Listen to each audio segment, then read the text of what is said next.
To visit Antarctica now is to be a part of that history, to get a grasp of where we have come from and where we could possibly be heading. It's to understand the significance of Cordilleran folds and pre-Cambrian granite shields, ozone and carbon, evolution and extinction. When you think about that, all can happen in a million years. It can get pretty mind-boggling. Imagine India pushing northwards, jamming against Asia to buckle its crust and form the Himalayas, South America drifting off to join North America, opening up the Drake Passage to create a fold circumpolar current, keeping Antarctica frigid, desolate at the bottom of the world.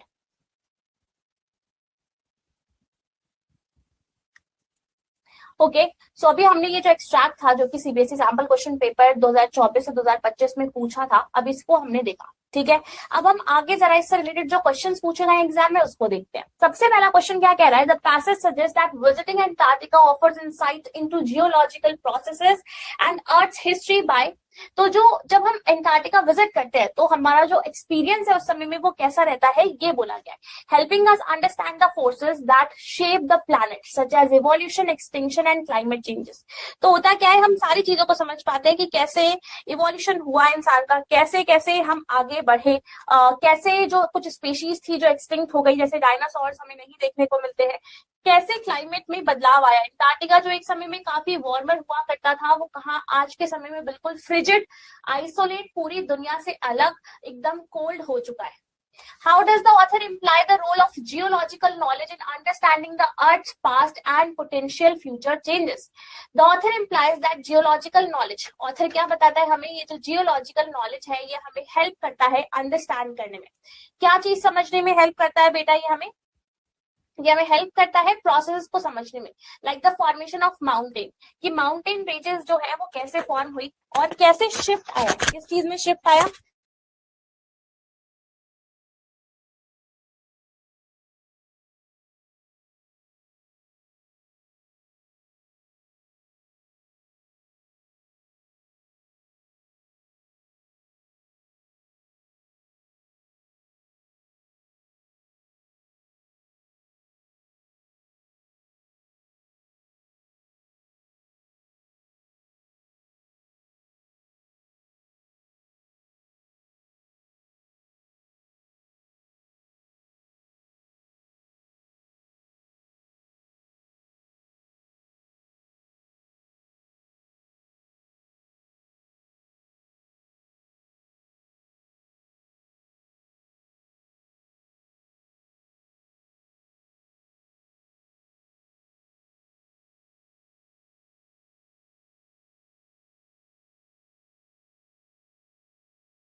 Okay so हम पढ़ रहे थे कौन सा question, how does the author imply the role of geological knowledge in understanding the earth's past and potential future changes.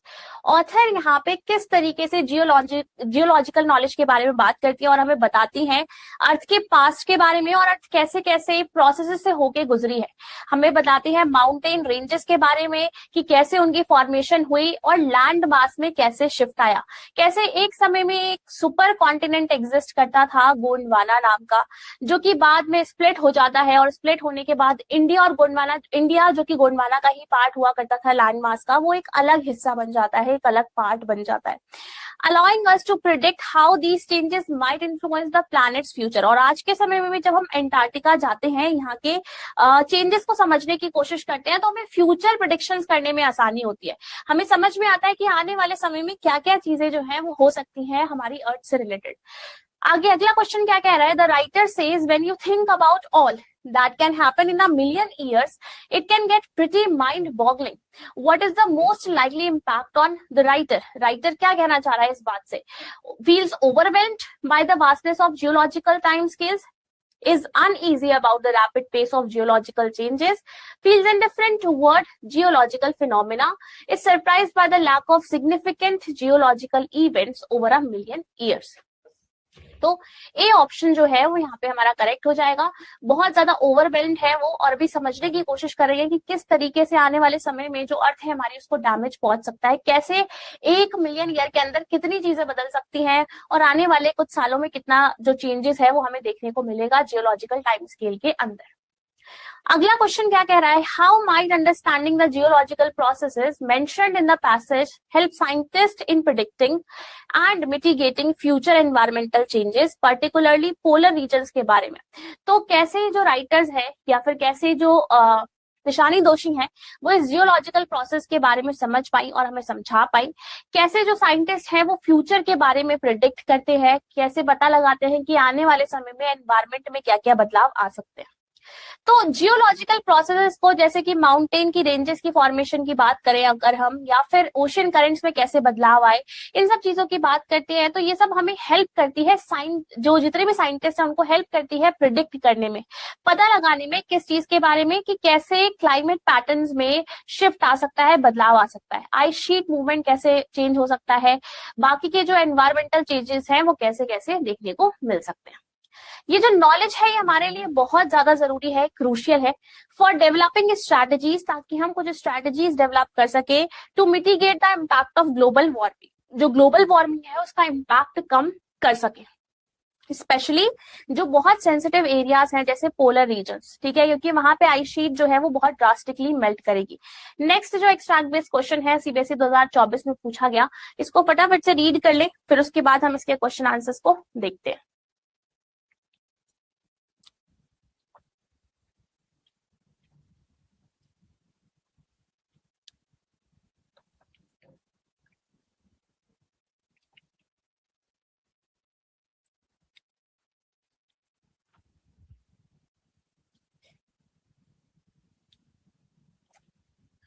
Okay. Human civilizations have been around for a paltry 12,000 years barely, a few seconds on the geological clock. In short, in that short amount of time, we have managed to create quite a ruckus, etching of our dominance over nature with our villages, towns, cities, mega cities. The rapid increase of human populations has left us battling with the other species for limited resources. And the unmitigated burning of fossil fuels has created a blanket of carbon dioxide around the world, which is slowly but surely increasing the average global temperature. तो human civilization में last 12,000 years में ही इतने बड़े changes आए हैं। Author इस बारे में हमें बता रही हैं, वो बता रही हैं कि कैसे आने वाले समय में अगर ये आइस शीट्स मेल्ट हो जाती हैं तो कितना ज्यादा इम्पैक्ट इसका क्रिएट हो सकता है, और कैसे कार्बन डाइऑक्साइड जो है वो एक पूरी ब्लैंकेट की तरह हमारी अर्थ पे, वर्ल्ड पे बन चुकी है। According to the view expressed by the author ने अभी जो व्यू हमें दिखाया, जो बताया, उससे हम क्या समझ सकते हैं, ग्लोबल टेम्परेचर क्यों इंक्रीज हो रहा है, किस वजह से इंक्रीज हो रहा है ग्लोबल टेम्परेचर। तो फॉसिल फ्यूल्स के बर्न होने की वजह से जो टेम्परेचर है वो बढ़ रहा है। Humans are criticised by the author, humans की आलोचना क्यों करी है ऑथर ने? क्योंकि वो अनसस्टेनेबल प्रैक्टिस करते हैं, यानी वो सिर्फ अभी के बारे में सोचते हैं, लॉन्ग टर्म के बारे में नहीं सोचते हैं। जैसे ओवर पॉपुलेशन, यानी पॉपुलेशन बढ़ती हुई चली जा रही है, unchecked burning of fossil fuels, fossil fuels को बर्न किया जा रहा है और एनवायरमेंटल डैमेज इससे बहुत ज्यादा हो रहा है। तो according to the author, author के अकॉर्डिंग अगर मैं बात करूं तो रिलेशनशिप, जो रिश्ता है वो दिखाया गया है ह्यूमन पॉपुलेशन और रिसोर्सेज के बीच में। ये one of competition for limited resources, जो लिमिटेड रिसोर्सेज हमारे पास प्रेजेंट है उसके अंदर की ही बात हो रही है एक तरीके से। As a rapid increase in human population, हुआ क्या है कि ह्यूमन पॉपुलेशन हद से ज्यादा इंक्रीज हो चुकी है, तो कहीं ना कहीं जो बाकी स्पीशीज है उनके साथ हम फाइट करें, डिफॉरेस्टेशन कर रहे हैं, उनके हैबिटेट को ही खत्म कर दे रहे हैं, जहां पे वो रहते थे उस जगह को ही हम छीन ले रहे हैं। In that short amount of time, इस समय में अगर हम बात करें, we have manage to create a ruckus. Ruckus का मतलब क्या है ऑथर के जरिए? ऑथर यहाँ पे क्या बोलना चाह रही है रकस वर्ड के जरिए? तो उनका मतलब है कमोशन, ठीक है, उनका क्या मतलब है? कमोशन। आगे देखते हैं नेक्स्ट क्वेश्चन क्या कह रहा है। नेक्स्ट जो एक्सट्रैक्ट बेस्ड क्वेश्चन है वो क्या कहने की कोशिश कर रहा है, जल्दी से रीड करेंगे पूरे एक्सट्रैक्ट को।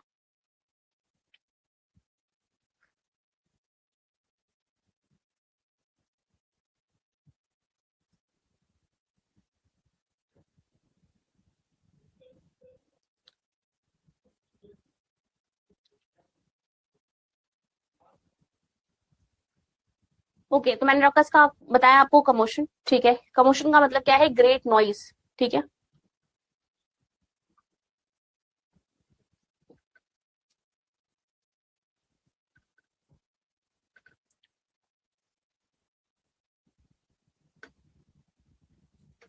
The reason the program has been so successful is because it is impossible to go anywhere near the South Pole and not be affected by it. It is easy to be blase about polar ice caps melting while sitting in the comfort zone of our respected latitudes and longitude. But when you can visibly see glaciers retreating and ice shelves collapsing, you begin to realize that the threat of global warming is real. Antarctica, because of its simple ecosystem and lack of biodiversity, is the perfect place to study how little changes in environment can have big repercussions. तो सीधी सी बात बोली गई है कि south pole के बारे में बात हो रही है, साउथ पोल, कि साउथ पोल के आसपास अगर कुछ भी चेंजेस हो रहे हैं तो वो हमें पता चल रहे हैं।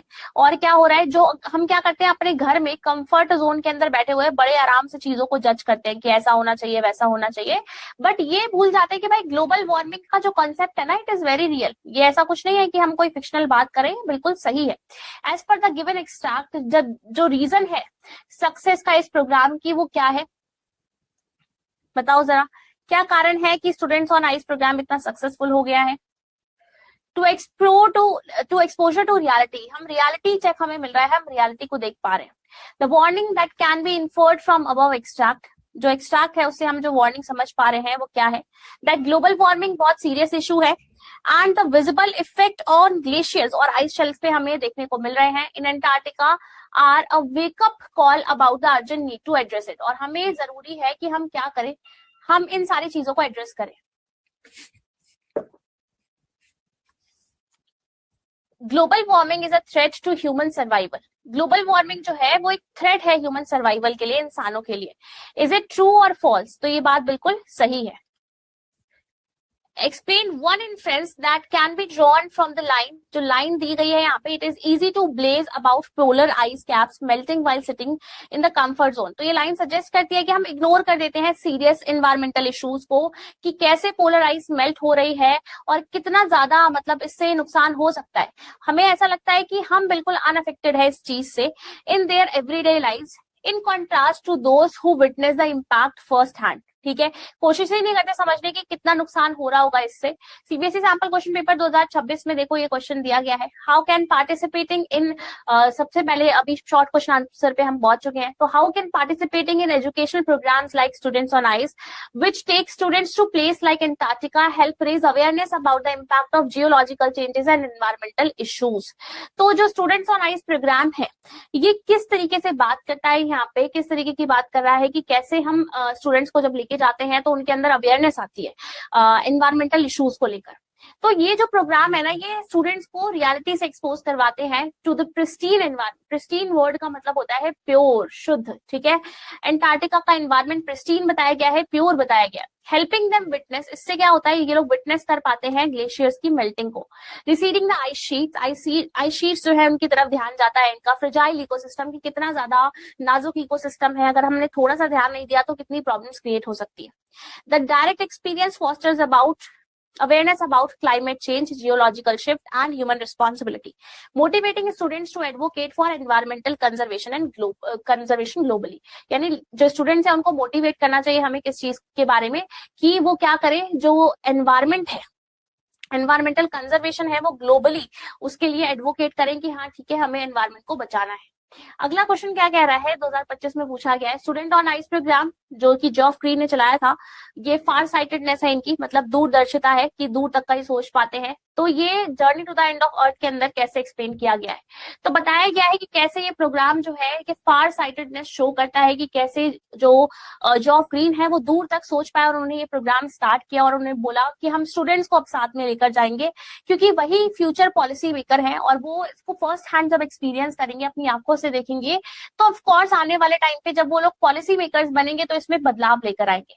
जब हम उनको एजुकेट कर रहे होंगे about fragile polar ecosystem, he raises awareness, वो कहते हैं कि मैं अवेयरनेस रेज कर रहा हूँ इसके जरिए, इंस्टिल रिस्पॉन्सिबिलिटी, उनके अंदर जिम्मेदारी लेकर आ रहा हूँ इस बात को लेकर, और उनको इंस्पायर कर रहा हूँ कि कैसे उनको अपने नेचर को बचाना है, एनवायरमेंट को बचाना है फ्यूचर के लिए। What are Geoff Green's reason for including high school student in the Students on Ice expedition? या फिर जॉफ ग्रीन ने बच्चों को यहाँ पे इंक्लूड करने का क्यों सोचा? 23-24 में ये क्वेश्चन पूछा गया है, बताओ जरा।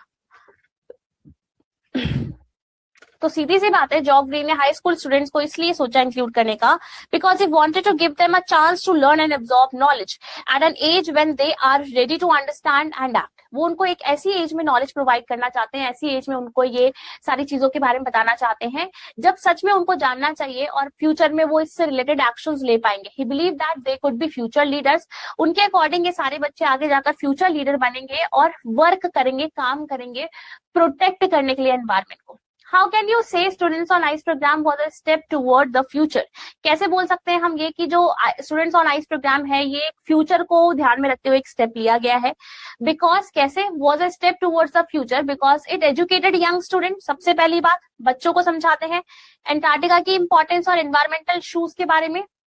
By learning about planet's ecosystem, planet के इकोसिस्टम के बारे में समझ पाते हैं। They can help protect the earth, अर्थ को प्रोटेक्ट कर पाते हैं, डिसीजंस ले पाते हैं that will benefit future generation, जिससे कि फ्यूचर जनरेशन जो है उसको फायदा हो। गोंडवाना के बारे में डिस्क्राइब करना है। 2023 में क्वेश्चन पूछा गया। गोंडवाना एक बहुत जायंट सदर्न सुपर कॉन्टिनेंट था। 650 मिलियन ईयर्स अगो ये एग्जिस्ट करता था। प्रेजेंट डे एंटार्क्टिका की अगर मैं बात करूं तो इंडिया, साउथ अमेरिका और बाकी के लैंड मासेस का पार्ट हुआ करते थे, और यहाँ का लैंड मास बड़ा वार्म था जिसकी वजह से बहुत सारे प्लांट्स, एनिमल्स यहाँ पे देखने को मिलते थे। पर over a million of years ये धीरे धीरे सेपरेट हो गया, जिसकी वजह से आज के समय में जैसे हम कॉन्टिनेंट्स देखते हैं वैसे कॉन्टिनेंट्स हमें देखने को मिलने लग गए। ऑथर का इनिशियल इमोशन क्या था जब उन्होंने पहली बार पैर रखा एंटार्क्टिका में?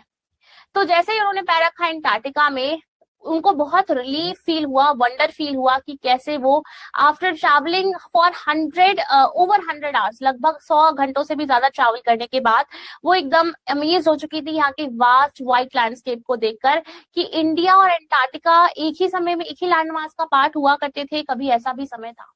What makes the author say the world's geological history is trapped in Antarctica? Author ये कैसे बोल पाती हैं कि वर्ल्ड की जो जियोलॉजिकल हिस्ट्री है वो एंटार्क्टिका में ही देखने को मिलती है?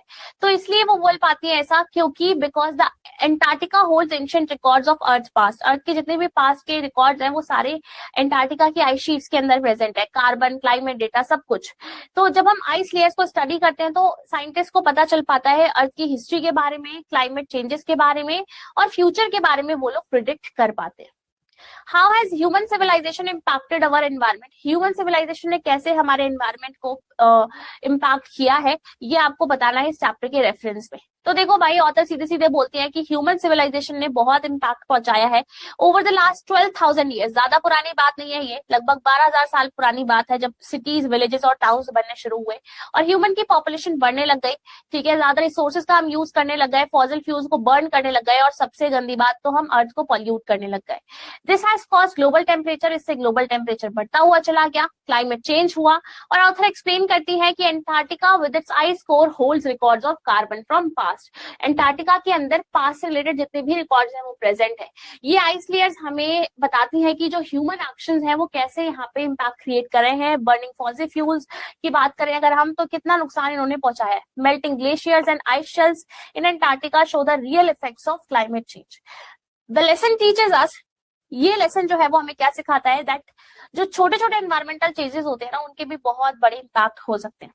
एंटार्क्टिका में आप ग्लेशियर्स को मेल्ट होते हुए देख सकते हो, आइस शेल्स को ब्रेक होते हुए देख सकते हो, जो कि दिखाता है आपको क्लाइमेट चेंज के इफेक्ट के बारे में। सिंपल सा इकोसिस्टम है एंटार्क्टिका का, अगर हम समझने की कोशिश करें तो, कि छोटे छोटे small changes can have big impacts, जरा जरा से चेंजेस भी कितना बड़ा इम्पैक्ट क्रिएट कर सकते हैं।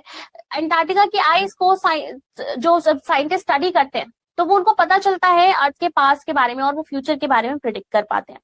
तो इसको जब यूनिक प्लेस की तरह हम देखते हैं, also makes people realise how important it is to protect our planet. तब लोगों को समझ में आता है कितना जरूरी है हमारे प्लैनेट को बचाना।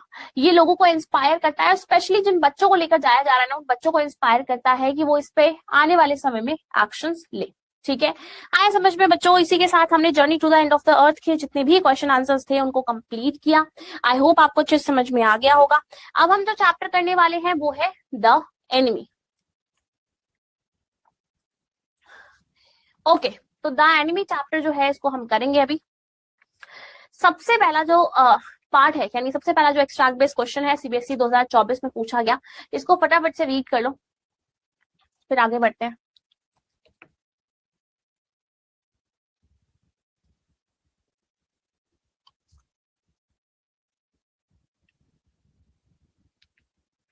ओके, पढ़ लिया। If I am able, are you? Sadao asked. No, Hannah said. But if you can do it alone, Sadao hesitated again. The strange thing is, he said, that if the man were whole, I could turn him over to the police without difficulty. I care nothing for him. He is my enemy. All Americans are my enemy, and he is only a common fellow. You see how foolish his face is, but since he is wounded, मतलब उसको चोट लगी हुई है इसलिए मुझे सोचना पड़ रहा है। यानी दोनों हस्बैंड वाइफ आपस में बात कर रहे हैं, सडाओ एंड हैना, कि क्या करें, इसको पुलिस को हैंड ओवर कर दें, क्या करें, ऐसी मरने के लिए छोड़ दें। तो सडाओ कहता है मुझे इस आदमी से कुछ लेना देना नहीं है, ये मेरा एनिमी है, ये मेरा दुश्मन है। And even all American are my enemy. उस समय वर्ल्ड वॉर 2 चल रही थी, तो उस समय की कहानी है कि जितने भी अमेरिकन है वो मेरे दुश्मन ही है। और सबसे बड़ी में मेरे लिए जो प्रॉब्लम की बात है वो यही है कि ही इज वुंडेड, मतलब ये घायल हो रखा है और सबसे पहला मेरा काम क्या होगा, इसको ट्रीट करना। तो डिलेमा क्या फेस कर रहे थे कपल की, क्या हम ट्रीट करें इस वुंडेड अमेरिकन सोल्जर को और to hand him over to the authorities, या पुलिस के हाथों इसको पकड़वा दे। तो what does Hannah ask doctor Sadao to do alone. Hannah क्या कहती है कि क्या अकेले करने को क्या बोलती है सडाओ को, तो वो कहती है कि क्या आप अकेले ट्रीट कर पाओगे वुंडेड सोल्जर को। ठीक है, if the man were whole, if the man were whole का मतलब क्या है, अगर वो आदमी ठीक ठाक होता, अनइंजर्ड होता। ठीक है, तो doctor Sadao is saying that if the soldier were not wounded, अगर वो सोल्जर को चोट नहीं लगी होती, he would have no hesitation in handing him over, तो वो एक बार भी नहीं सोचते इस आदमी को अथॉरिटीज को पकड़ाने में, as the soldier would not be in need of medical help, क्योंकि उसको मेडिकल हेल्प की जरूरत ही नहीं पड़ती और उसको बिना किसी इशू के अरेस्ट किया जा सकता था। तो डॉक्टर सडाओ कहते हैं all American are my enemy. ये चीज क्या दिखाती है, ये स्टेटमेंट दिखाती है कि वो कितना ज्यादा पेट्रियट है, बहुत बड़े पेट्रियट है, देशभक्त है। बट ये जो वॉर का समय चल रहा था उनके अंदर बहुत लॉयल्टी थी अपनी कंट्री को, अपने देश को लेकर, और वो सारे अमेरिकन को इसीलिए एनिमीज की तरह देखते थे। यही चीज it also highlights his internal conflict, उनका जो इंटरनल कॉन्फ्लिक्ट है वो हाईलाइट करते हैं इसके जरिए। ही इज अ डॉक्टर, वो एक डॉक्टर है जिनको ट्रेन किया गया था जिंदगियां बचाने के लिए, तो इसीलिए वो किसी को मरने तो नहीं छोड़ सकते थे। सेकेंड क्वेश्चन क्या कह रहा है, सीबीएसई 2024 में पूछा गया एक्सट्रैक्ट बेस्ड क्वेश्चन है, अगेन जल्दी से रीड कर लें। But at the moment the door opened and she looked out, a dark blue woolen hoodie over her kimono. He had met Hannah in America, but he had waited to fall in love with her until he was sure she was Japanese. His father would never have received her unless she had been pure in her race. मतलब अब ये तब की बात हो रही है जब सडाओ और हैना की मीटिंग होती है अमेरिका में, जब सडाओ पढ़ने के लिए जाते हैं। तो जब वो पढ़ने के लिए जाते हैं तो ही फेल इन लव विद हैना, हैना से उनको प्यार हो जाता है और उनको लगता है कि ठीक है हैना से मैं शादी तो करना चाहता हूँ and I will even going to propose her, पर एक ही शर्त पे, जब तक मैं श्योर नहीं हो जाता इस बात को लेकर कि जो हैना है वो जापानीज ही है। अगर वो जापानीज होगी तो ठीक है, अगर वो अमेरिकन हुई तो मेरे फादर उसको एक्सेप्ट करने ही नहीं वाले हैं। प्योर इन हर रेस का मतलब क्या है कि वो जापानीज ही होनी चाहिए, वो अमेरिकन नहीं होनी चाहिए, otherwise his father will not going to accept that girl. Okay, Hannah was attired in, Hannah ने क्या पहना हुआ था? ब्लू डार्क वुलन हवरी, और ऊपर से ओवर हर किमोनो, किमोनो के ऊपर ये जो यहाँ पे बताया गया है, how will you describe doctor Sadao as a son, बेटे को कैसे बताओगे कि एक बेटे की तरह डॉक्टर सडाओ कैसे है? बहुत ओबीडियंट है, आज्ञाकारी है, अपने पापा की बात मानते हैं भाई।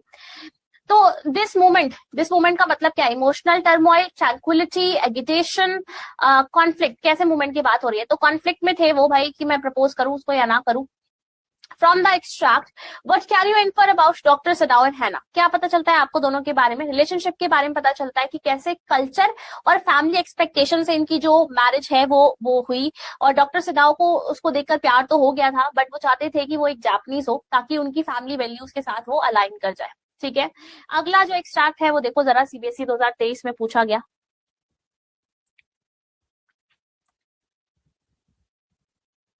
You are to come to the palace, man said. The old general is in pain again. Oh, Hannah breathed. Is that all? All, the messenger exclaimed. Is it not enough? Indeed, it is, she replied. I am very sorry. When Sadao came to say goodbye, she was in the kitchen, but doing nothing. The children were asleep and she sat merely resting for a moment, more exhausted from her fright than from her work. ठीक है, तो बताया गया है कि जिस समय में जनरल के लिए बुलाने के लिए आते हैं वो सडाओ को, तो उस समय का बताया है कि सीइंग द मैसेंजर, हैना को क्या लगा कि भाई क्या होगा? उनको लगा कोई बुरी खबर तो नहीं आई है, बैड न्यूज तो नहीं आया। The summons for doctor Sadao को क्यों बुलाया गया था यहाँ पे? There was a medical emergency. Medical emergency क्या थी भाई? कि जनरल को ट्रीट करना था, जनरल की तबीयत ठीक नहीं थी। Which of the following summaries Hannah's reason for resting momentarily? हैना क्यों यहाँ पे रेस्ट कर रही थी, किचन में कुछ काम नहीं कर रही थी? क्योंकि वो बहुत डर में थी, वो काफी दिनों से थकी भी हुई थी इस चीज को लेकर। कंप्लीट एनोलॉजी, ये जो एनोलॉजी है वो आपको कंप्लीट करनी है। स्लीप अवेक, जैसे दोनों ऑपोजिट है एक दूसरे के। अस्लीप मीन सोया हुआ, अवेक यानी जागा हुआ। रिजुविनेट मतलब कुछ नया, कुछ फ्रेश, और एग्जॉस्टेड मतलब बहुत थका हुआ। ठीक है, ओके, शॉर्ट क्वेश्चंस पे चलते हैं। What was the servants reaction to Sadao's decision of treating the American soldier? Servant का क्या रिएक्शन था जब उनको पता चला कि उनको अमेरिकन सोल्जर को ट्रीट करना पड़ेगा? तो वो लोग बिल्कुल शॉक थे, एंग्री थे। सडाओ ने जब ऐसा डिसाइड किया कि वो अमेरिकन सोल्जर को ट्रीट करने वाले हैं। They felt it was wrong to help an enemy, उनको लगता है ये बहुत गलत है इस आदमी की हेल्प करना, एनिमी की हेल्प करना। दे बिलीव, उनको ऐसा लगा कि ऐसा कुछ भी एक्शन ये करते हैं तो ये पूरी फैमिली को डिसऑनर कर देगा, उनकी डिसरिस्पेक्ट हो जाएगी पूरी कंट्री में, इसीलिए वो लोग सडाओ का घर कुछ समय के लिए छोड़कर चले जाते हैं प्रोटेस्ट में। Don't thank me too early, Sadao said coldly. What influence is drawn about Sadao state of mind from the above line? 2024 में क्वेश्चन आया है, तो इसका मतलब क्या है? Shows that Sadao is not fully happy with his decision. Sadao ठीक तो कर रहा है, ही इज अ डॉक्टर, तो उसकी ड्यूटी है कि वो उस आदमी को पहले ट्रीट करे, तो वो कर रहा है, but he is not fully happy with his actions. उसने जो डिसीजन लिया है, उसने जो एक्शन लिया है, इस बात के लिए वो बहुत ज्यादा खुश नहीं है, हैप्पी नहीं है इस बात को लेकर।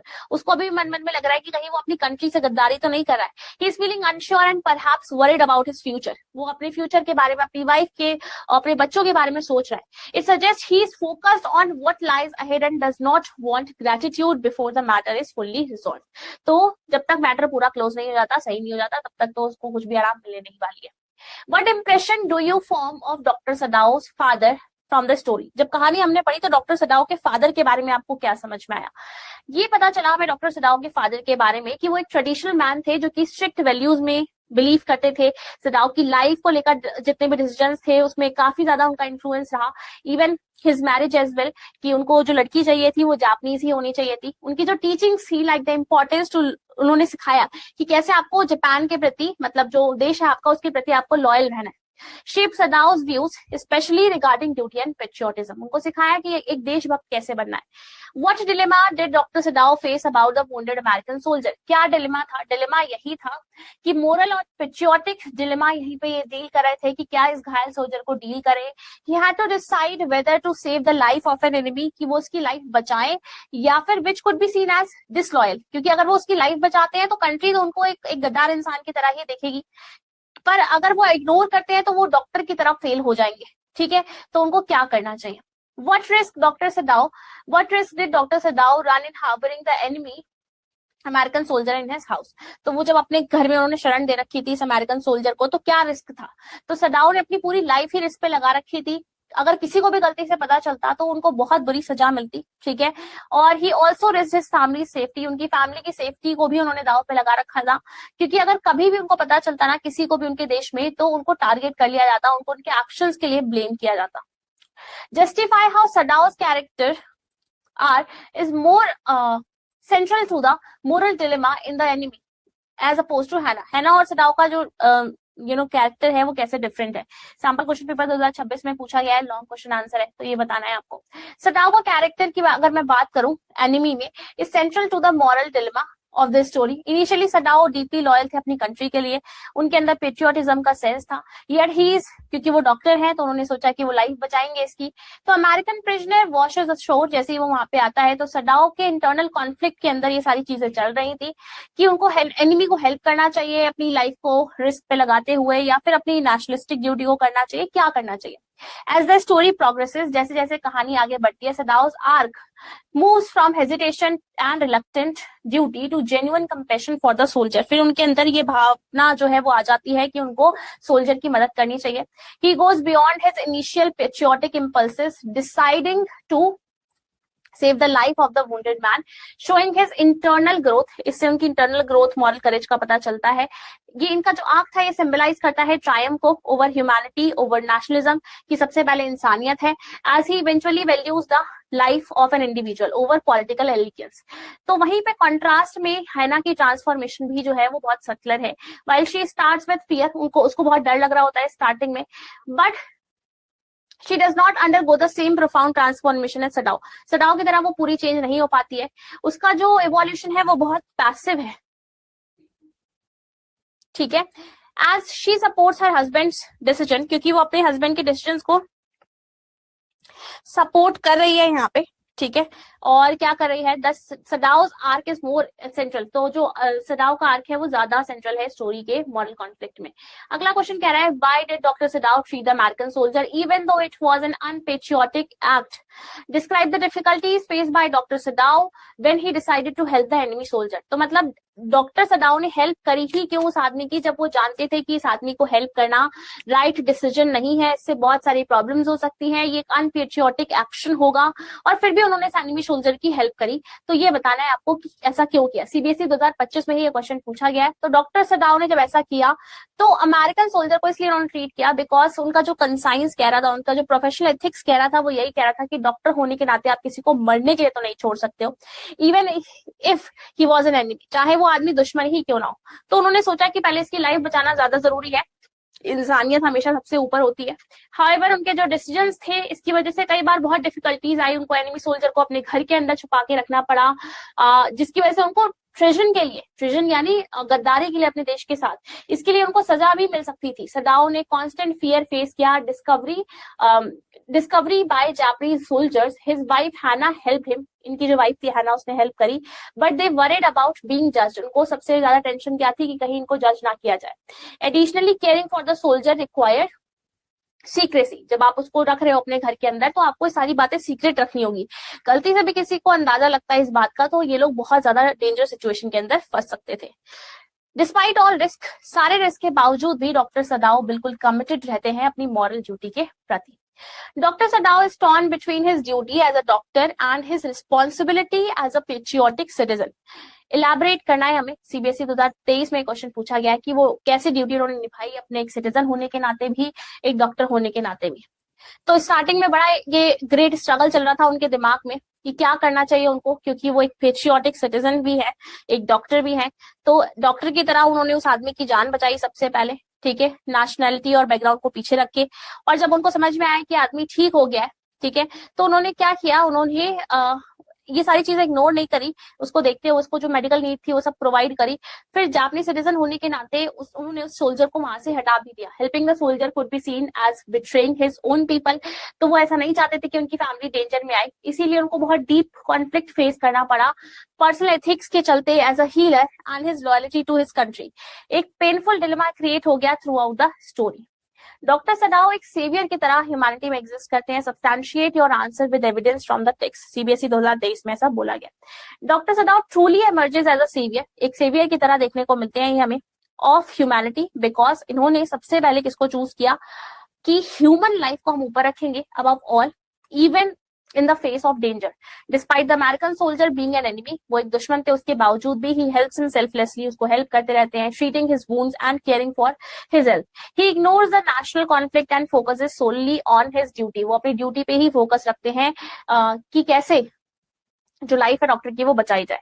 Even when faced with the possibility of punishment, जब ऐसा कुछ लगा उनको कि उनको पनिशमेंट मिल सकती है, तो उन्होंने सोल्जर को ऐसे ही नहीं छोड़ दिया, उन्होंने हेल्प करी उसको वहां से एस्केप करवाने में, भगवाने में वहां से। तो ये एक्शन दिखाता है कि वो कितना ज्यादा कंपैशन और लाइफ की वैल्यू करते थे, even when the world around him filled with hatred and war. आसपास पूरी दुनिया इस बात से गुस्से में थी, सब वॉर चल रही थी, वॉर वाला माहौल था, सदाओ फिर भी यहाँ पे ह्यूमैनिटी को प्रूव कर देते हैं, इंसानियत को प्रूव कर देते हैं। ठीक है, तो इसी के साथ हमने जो दोनों ही चैप्टर थे वो कंप्लीट कर लिए, यानी ऑन सबसे पहला जो चैप्टर था journey to the end of the earth वो भी कंप्लीट किया, और उसके बाद जो नेक्स्ट चैप्टर द एनिमी था उसको भी कंप्लीट किया। आने वाली क्लास के अंदर हम बाकी के जो हमारे 2 चैप्टर हैं बचे हुए उनको भी कंप्लीट कर लेंगे। And thank you so much for watching this video. जल्दी मिलते हैं अगली क्लास के अंदर जहां पे हम आगे का पार्ट कंप्लीट करेंगे।